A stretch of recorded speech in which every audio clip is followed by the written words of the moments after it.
Chers amis, chers paroissiens, vous le savez, le vendredi saint, nous nous retrouvons avec les 3 paroisses de Stockel-au-Bois pour une célébration commune. Aujourd'hui, nous voulons le faire à travers une célébration vidéo, rendre compte de notre unité pastorale pour célébrer le chemin de la passion du Christ.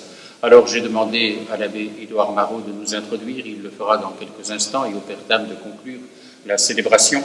Il y a aussi tous ceux qui méditeront les différentes stations avec Charles pour Notre-Dame de Stockel, avec Marie pour Saint-Paul et avec Ludovic pour la paroisse Saint-Alix.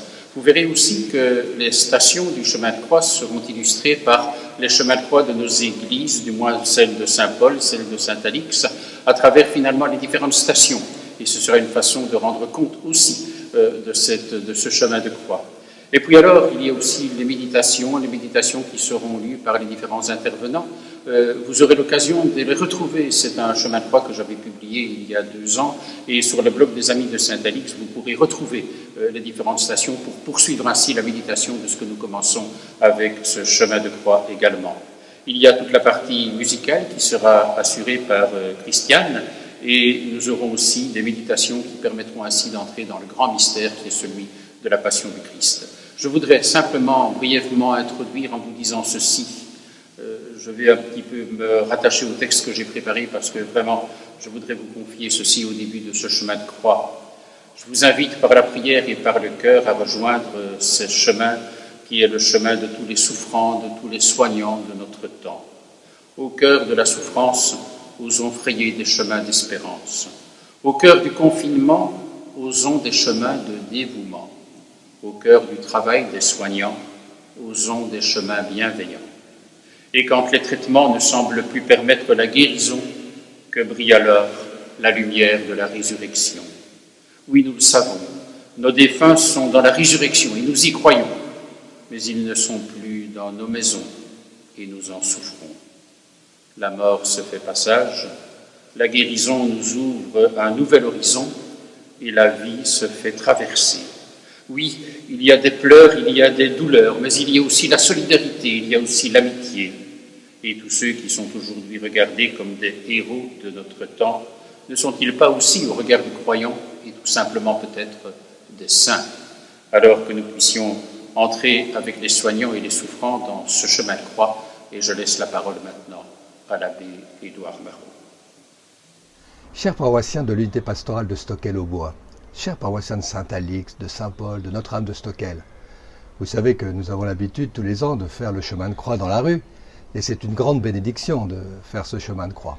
Pas que dans la rue d'ailleurs, ça se fait aussi dans nos paroisses, et depuis peu aussi, presque tous les vendredis, dans la paroisse de Saint-Alix. Mais voilà, l'abbé Philippe Mahouet m'a demandé d'introduire ce chemin de croix de cette année en confinement 2020. Alors prions. Prions dans le sens que nous demandons à l'Esprit Saint de venir sur chacun d'entre nous et de nous permettre de pouvoir communier au sentiment même du cœur du Christ lorsqu'il a vécu ce calvaire, ce chemin pour notre salut. Au nom du Père et du Fils et du Saint-Esprit. Amen. Oui, Dieu notre Père, tu as tant aimé les hommes que tu as envoyé ton propre Fils, non pas pour nous juger, mais pour nous sauver. Envoie ton Esprit Saint sur chacun d'entre nous, afin que nous puissions vivre chacune des stations de ce chemin de croix en communion avec notre Seigneur Jésus-Christ, qui a donné sa vie pour nous. Nous confions ce chemin de croix à l'intercession de la Vierge Marie, et nous disons ensemble: Je vous salue Marie, pleine de grâce, le Seigneur est avec vous. Vous êtes bénie entre toutes les femmes, et Jésus, le fruit de vos entrailles, est béni. Sainte Marie, Mère de Dieu, priez pour nous pauvres pécheurs, maintenant et à l'heure de notre mort. Amen. Et que Dieu vous bénisse et vous garde tout au long de ce chemin, au nom du Père, et du Fils, et du Saint-Esprit. Amen. Première station, Jésus est condamné à mort. Il y avait eu, lors de la naissance de Jésus, le massacre des innocents. Et voici qu'au terme de son chemin d'humanité, le Christ subit le même sort. Lui l'innocent qui n'a cessé de redire que Dieu est amour, et qu'il n'y a pas d'autre chemin que l'amour pour expérimenter ce qu'est le vrai bonheur, et pour donner à notre vie sa pleine dimension d'éternité. Quel crime a-t-il donc commis pour être condamné à mort? Ils sont nombreux, les innocents de notre terre qui subissent le scandale de l'injustice. Mais c'est aussi le drame de l'indifférence. Où sont-ils, celles et ceux qui pourraient se lever et dénoncer ce scandale? Aujourd'hui, nous sommes invités à relire la vie du Christ à travers la belle transparence de son amour donné et partagé. Il nous faut ce regard de conversion pour accompagner son chemin de croix, reconnu comme son chemin d'amour.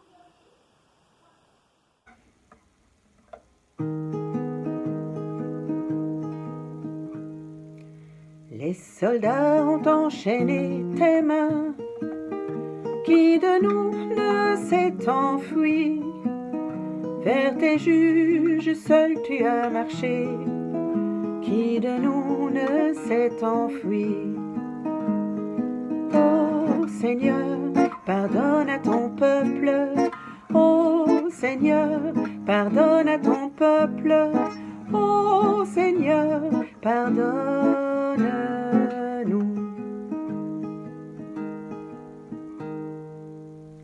Deuxième station. Jésus est chargé de sa croix. Voici la croix. Elle ne fut cependant pas réservée au Christ, dans un contexte politique où la crucifixion était souvent le sort réservé aux condamnés à mort. Il y eut notamment les larrons, dont on dit que l'un fut même un bon larron, parce que son supplice ne l'a pas empêché de faire acte de foi envers son voisin du Golgotha. Voici donc la croix, celle du Christ, qui a traversé les siècles, car elle reste un chemin d'amour qui a conduit à la résurrection. Il n'y a pas d'autre chemin, et c'est là le grand mystère. Non pas pour faire l'éloge d'un masochisme divin qui ferait de la souffrance la condition du bonheur éternel, mais parce que le mystère de l'amour ne peut faire l'économie d'une radicalité qui rime avec fidélité. La mesure de l'amour, a dit saint Augustin, c'est d'aimer sans mesure.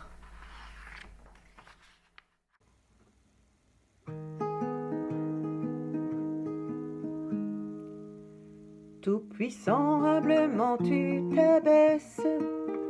Qui de nous a protesté? Tu traverses la nuit du calvaire.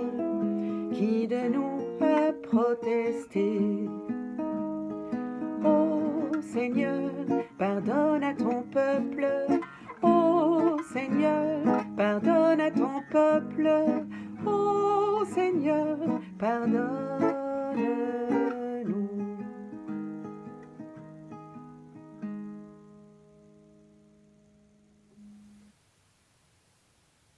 Troisième station, Jésus tombe pour la première fois. On nous dit que c'est la première fois. La croix est lourde. Au plan de la foi, elle est chargée de tout ce qui peut anéantir et faire sombrer celles et ceux pour qui le poids de la vie devient insupportable. Pour celles et ceux aussi qui prennent conscience que le péché est trop lourd à porter. Il y a ceux qui tombent parce que leur vertu devient la cible de ceux qui en sont jaloux, et parce que la méchanceté des autres peut devenir une arme tellement forte que la chute devient inévitable. Il y a aussi ceux qui tombent parce que leur péché n'est plus supportable et trop lourd à porter. Le Christ tombe pour la première fois, un peu comme s'il descendait aux enfers, comme dit le Credo, pour nous rejoindre là même où nous avons besoin d'être relevés. L'humanité du Christ va jusque-là, et c'est là que, paradoxalement, se révèle sa divinité.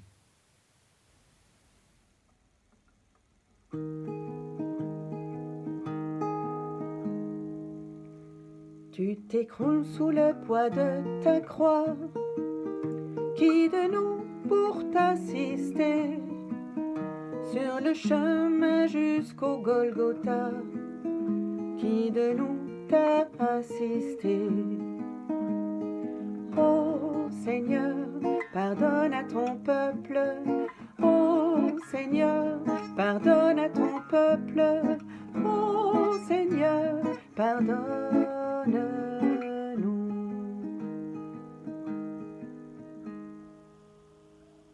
Quatrième station, Jésus rencontre sa mère. Que dire d'une telle rencontre, sinon qu'elle est au carrefour de l'insoutenable et de l'insupportable. C'est la communion dans la souffrance. Et sans un amour indéfectible, cette rencontre pourrait être celle de la plus grande désespérance. Quand il n'y a plus que la mort à recevoir, c'est le constat d'un échec. Mais ici, Jésus et Marie se sont rencontrés parce qu'ils se sont regardés. Que d'intensité devait-il y avoir dans ces regards faits de désolation et de transfiguration. Marie, la mère, a été présente à toutes les étapes importantes de la vie de son fils. Même la sobriété des évangiles l'atteste, jusque dans la discrétion des gestes et des paroles relatées. Pour Marie, comme pour nous, la victoire de la vie germe jusque dans les profondeurs les plus sombres de l'existence. Comme l'épi qui doit mourir pour porter du fruit, la vie éternelle passe aussi par ces douleurs de ce qui apparaît comme un nouvel enfantement.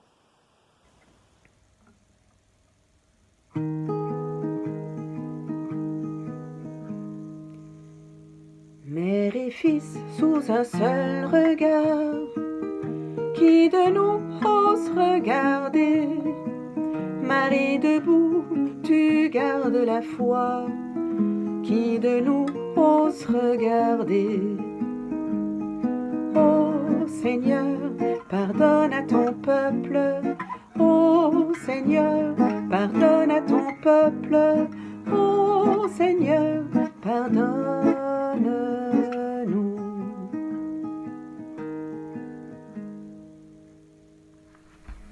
Cinquième station. Simon de Cyrène aide Jésus à porter sa croix. Le chemin de croix du Christ fut jalonné de rencontres étonnantes et importantes. Voici Simon de Cyrène. Est-il réquisitionné ou est-il volontaire? Sans doute son cœur est-il traversé par ces sentiments contradictoires qui nous envahissent si souvent à l'heure des choix décisifs. Dieu a voulu avoir besoin de nous jusque-là. Sans doute les chrétiens de tous les temps peuvent-ils se reconnaître dans cette façon d'accompagner le Christ sur son chemin d'humanité.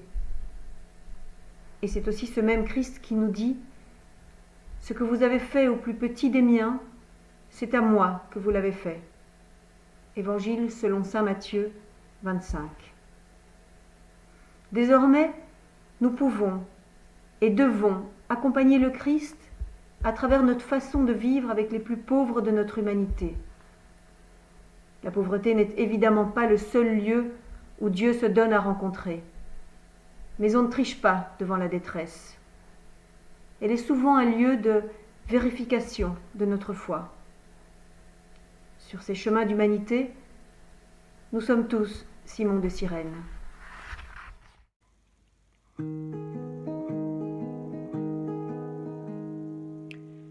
Tu comptais sur un soutien d'amis, qui de nous t'a soutenu? Ton regard cherchait un peu d'appui, qui de nous t'a soutenu? Ô Seigneur, pardonne à ton peuple. Ô Seigneur, pardonne à ton peuple. Ô Seigneur, pardonne-nous.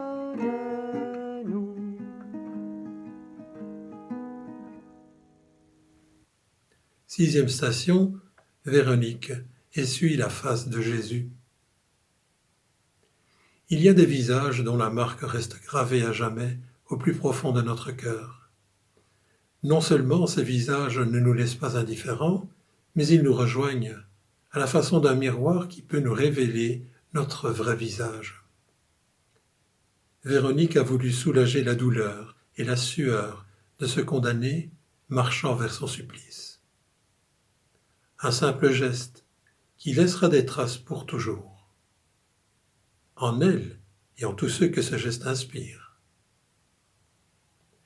Il nous faut, aujourd'hui encore, laisser le visage du Christ s'imprimer dans nos cœurs. C'est un peu comme la trace ineffaçable du Verbe fait chair jusque-là.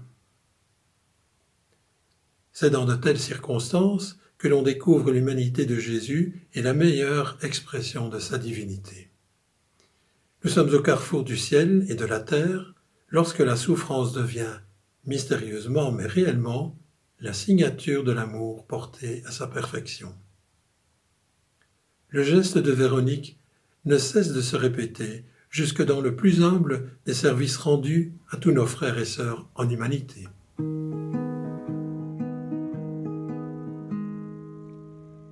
Ton visage était couvert de sang, qui de nous t'a soulagé, et les larmes remplissaient tes yeux, qui de nous t'a soulagé.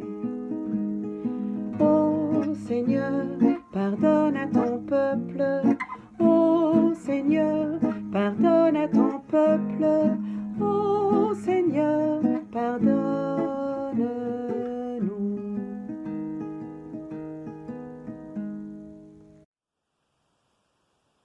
Septième station, Jésus tombe pour la deuxième fois.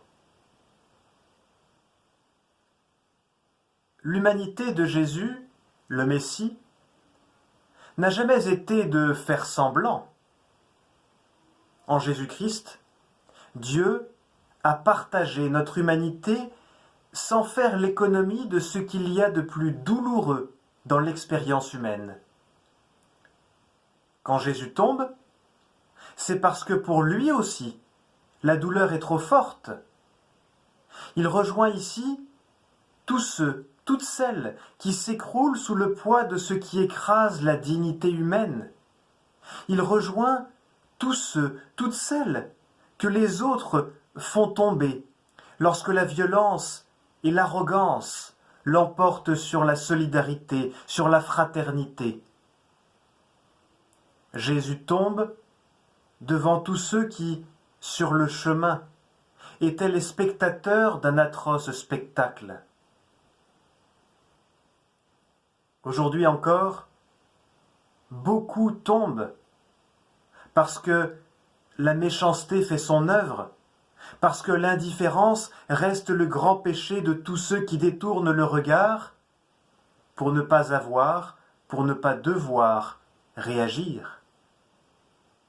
Changer de regard est souvent le premier geste pour changer le monde.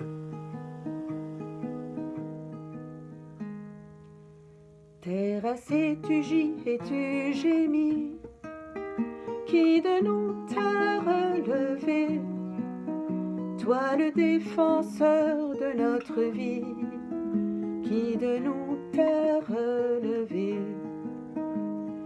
Ô Seigneur, pardonne à ton peuple, ô Seigneur, pardonne à ton peuple, ô Seigneur, pardonne-nous.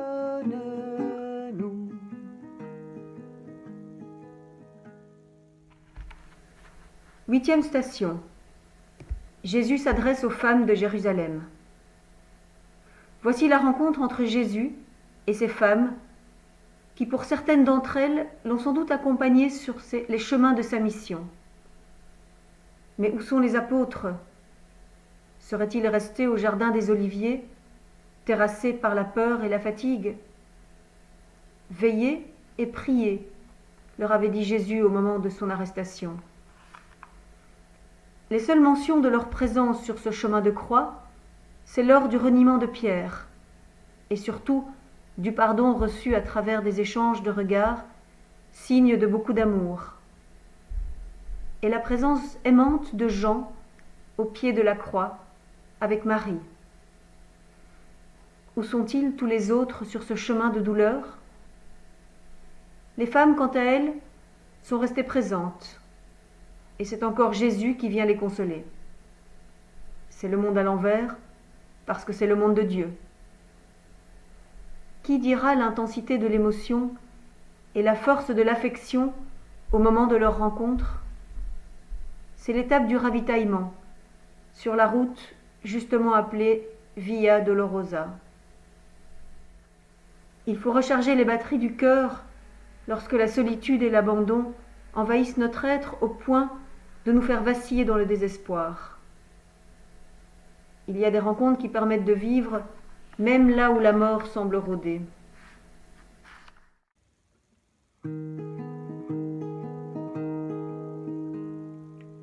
Proche de ceux qui pleurent et qui crient, qui de nous t'a consolé, abandonné par ceux qui t'ont aimé, qui de nous t'a consolé. Ô Seigneur, pardonne à ton peuple. Ô Seigneur, pardonne à ton peuple. Ô Seigneur, pardonne-nous.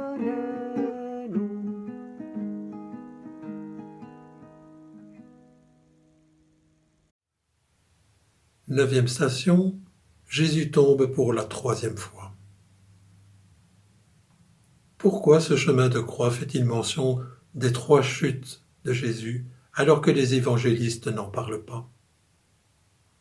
N'est-ce pas, une fois encore, pour insister sur la profonde humanité de Jésus?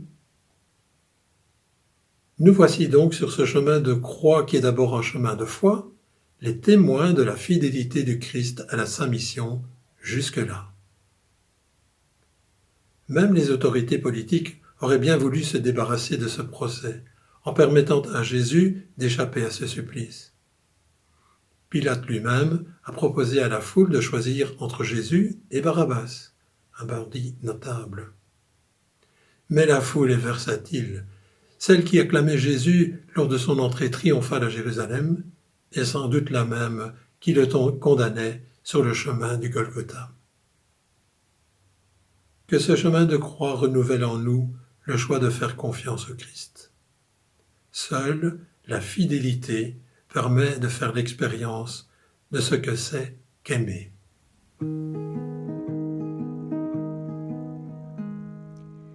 Tes épaules se courbaient si bas, qui de nous t'a secouru. Jusqu'au bout tu as porté ta croix, qui de nous t'a secouru. Ô Seigneur, pardonne à ton peuple. Ô Seigneur, pardonne à ton peuple. Ô Seigneur, pardonne-nous.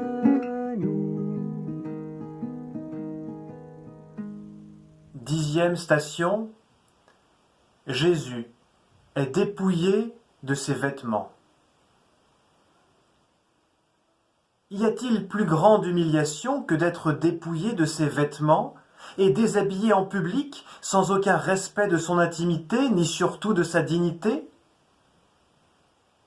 C'est l'apôtre Paul qui écrit ce merveilleux hymne au Christ dans sa lettre aux Philippiens, chapitre 2, versets 7 et 8. Lui, Jésus, de condition divine, ne retint pas jalousement le rang qui l'égalait à Dieu, mais il se dépouilla lui-même en prenant la condition de serviteur et en devenant semblable aux hommes. S'étant comporté comme un homme, il s'humilia plus encore, obéissant jusqu'à la mort, et la mort sur la croix. Fallait-il en arriver là pour révéler le vrai visage de Dieu? Certes, la nudité peut être le signe de beaucoup d'intimité, mais lorsqu'elle devient le signe scandaleux de l'humiliation. L'humanité n'a plus d'autre visage que ceux de la caricature et de l'ignominie. Pour le Christ, ce dépouillement devient signe de son abandon jusque-là.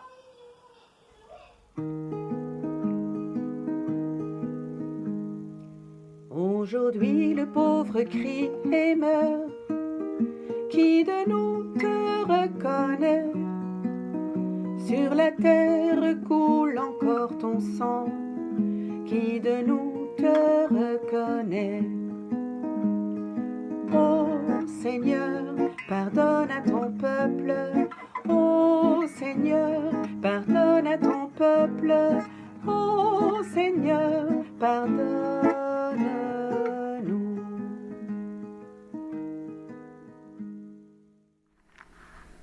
Onzième station. Jésus est cloué sur la croix. Ils ne veulent pas seulement l'attacher, mais le clouer. C'est du sadisme ajouté au supplice. C'est la souffrance à la démesure de l'extrême, comme si elle n'était pas déjà trop grande et trop insupportable. Pourquoi ajouter du mal au mal? De quoi l'homme est-il capable lorsque la vie n'a plus aucun prix et qu'il se coupe de ses racines vitales? Il peut même devenir un monstre, avec l'horreur pour seul horizon. Voici donc que le visage de Dieu se révèle à travers sa souffrance. Dans la foi, nous savons que Dieu est tout-puissant, mais nous savons aussi que sa seule puissance est celle de l'amour. Il n'y a pas d'amour sans vulnérabilité ni fragilité, avec tous les risques de souffrir que cela comporte. Sur la croix du Christ, Dieu ne vient pas faire l'éloge de la souffrance. Il vient l'habiter pour nous redire que seul l'amour est capable de donner à cette souffrance son sens jusqu'au cœur même de son mystère.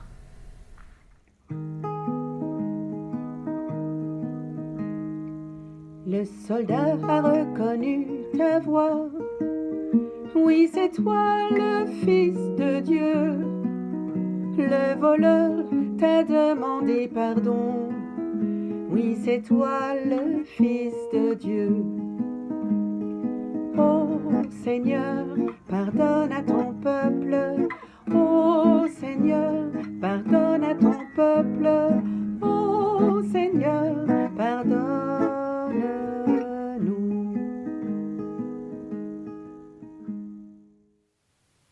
12e station, Jésus meurt sur la croix. Voici donc la croix du Christ devenue le signe indéfectible de l'alliance entre le ciel et la terre, entre Dieu et l'humanité. Tout est accompli, dira le Christ au moment de mourir. Il ira même jusqu'à dire, Père, pardonne-leur, car ils ne savent pas ce qu'ils font. Avec deux larrons à ses côtés, mais avec Marie et Jean au pied de la croix, Jésus a voulu aller jusqu'au bout de son humanité. C'est le mystère de Dieu qui s'accomplit pour qu'à sa suite, et pour tous les hommes, la mort elle-même devienne l'étape ultime de la rencontre avec Dieu. Nous sommes au cœur du mystère humain le plus profond, parce que nous sommes au cœur du mystère de Dieu. Cela n'empêche pas les questions, ni même les révoltes. Mais le silence restera toujours la meilleure porte d'entrée pour accéder à ce mystère, ne fût-ce qu'un temps soit peu. Rien d'humain, pas même la mort, n'est étranger à Dieu. Le chemin de l'espérance passe aussi par ce chemin de la croix.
13e station, Jésus est descendu de la croix.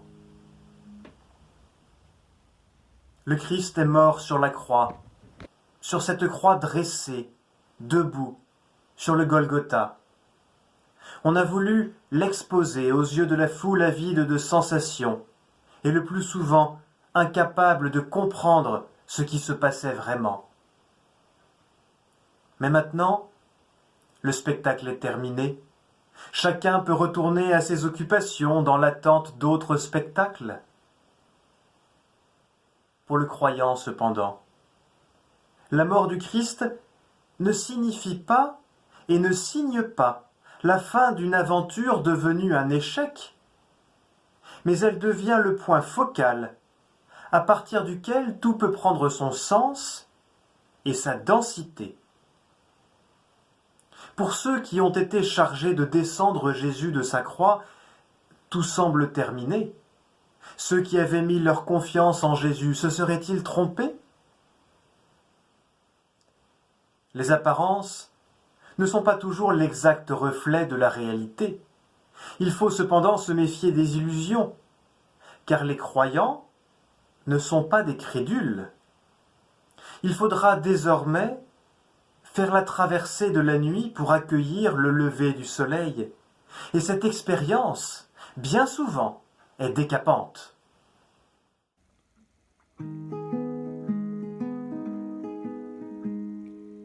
Espérance au bout de la nuit, la passion du Christ dans nos bras, aucun obstacle à l'amour infini, la passion du Christ dans nos bras. Ô Seigneur, pardonne à ton peuple, ô Seigneur, pardonne à ton peuple, ô Seigneur, pardonne-nous.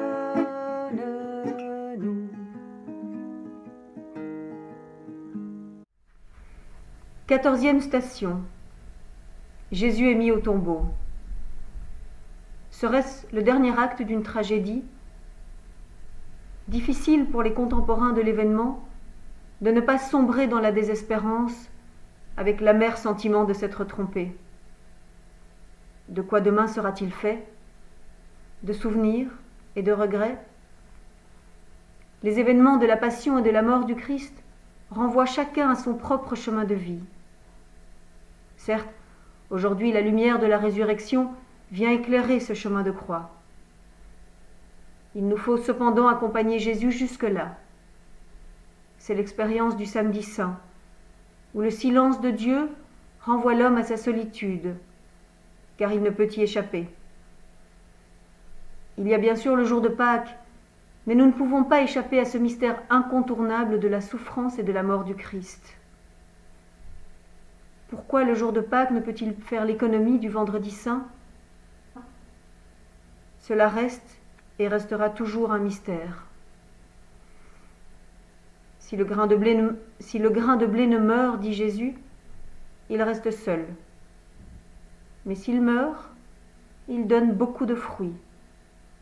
Et c'est un fruit qui demeure, car grande est sa fécondité.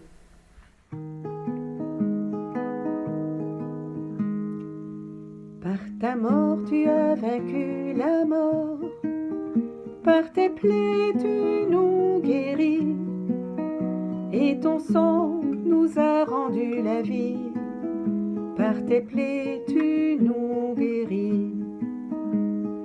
Ô Seigneur, pardonne à ton peuple, ô Seigneur, pardonne à ton peuple, ô Seigneur, pardonne-nous.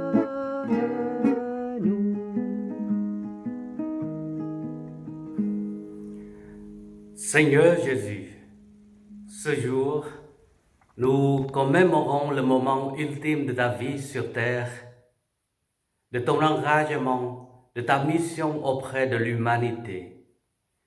Nous faisons mémoire de ce que tu as vécu et de la manière dont tu as vécu. Nous te rendons grâce de nous avoir montré le chemin de vie et vers la vie. Oui, tu n'es pas mort, Seigneur, dans un palais sur des coussins de soie, mais dans un combat. Et non dans un combat sur le champ de bataille, mais sur le champ de la vie. Seigneur, par ta passion, tu nous invites à aller jusqu'au bout de nous-mêmes. Hier encore, jeudi saint, tu te trouvais en tenue de service. Nous pensons en ce moment à tous ceux et celles qui se dévouent aujourd'hui en première ligne pour sauver les autres. Sans toi, Seigneur, des générations d'hommes et de femmes dont la vie a été un calvaire auraient été abandonnées à elles-mêmes. Par ta passion et par ta confiance en Dieu le Père, qui est aussi notre Père, tu nous invites à ne pas détourner le regard sur les abîmes de notre monde, où règne souvent l'horreur et le désespoir. Sans toi, Seigneur, combien d'êtres humains auraient désespéré de l'humanité elle-même? Tu as vécu ce que chacun de nous, à sa mesure, a à vivre. Des échecs, des abandons, des trahisons, des joies et des peines. Sans toi, Seigneur, nous serions seuls sous nos croix. Aujourd'hui encore, beaucoup de personnes meurent seules, confinées, contaminées. Elles peuvent aussi, comme toi, dire « Père, pourquoi m'as-tu abandonné ?» Mais ta résurrection, que tu nous invites à célébrer à Pâques, Seigneur, nous rassure que le mal et la mort n'auront pas le dernier mot sur nous et sur l'humanité. Donne-nous, Seigneur, la force, la confiance et le courage de continuer à cheminer avec toi sur ce chemin de vie et vers la vie, maintenant et pour l'éternité. Amen. Voilà, nous avons ensemble médité ces différentes stations du chemin de croix. Nous pourrons poursuivre, bien sûr, à travers la lecture de ces méditations que vous retrouverez sur le blog des Amis de Saint-Alix. Également un rendez-vous avec une célébration vidéo pour la fête de Pâques. Que nous puissions rester dans la vigilance et la prière, car, comme dit le Christ, veillez et priez.